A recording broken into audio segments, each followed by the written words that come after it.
La première des missions d'un musée, évidemment, c'est la conservation des vestiges. Nous, ici, c'est un musée qui est dédié à la préhistoire, donc c'est les vestiges archéologiques à 90% donc, qui viennent des berges du Verdon.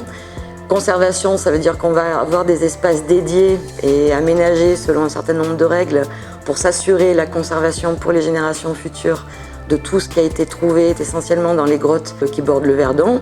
Et la deuxième mission, si je puis dire, du musée, évidemment, c'est la restitution au public de tout ce qu'on sait sur ces objets et surtout ce que nous racontent ces objets de la vie des hommes préhistoriques dans le Verdon.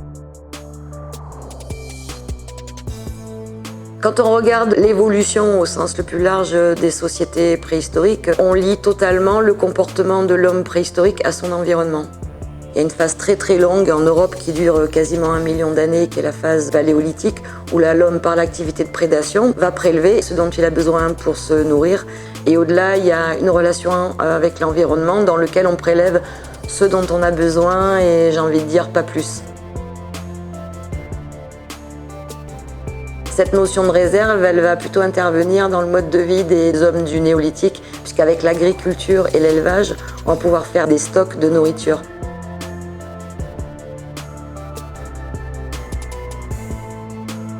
Le côté positif, ça va être de pouvoir stocker et pouvoir nourrir une population qui consécutivement va croître. Mais dans ces 4000 ans que dure le néolithique, on peut considérer qu'il y a une forme d'accroissement petit à petit dans la notion de stockage et que le néolithique se termine avec des conflits, sans faire d'angélisme, il y en a tout au long de la préhistoire pour le territoire et probablement pour l'accès à des ressources qui étaient déjà peut-être précieuses.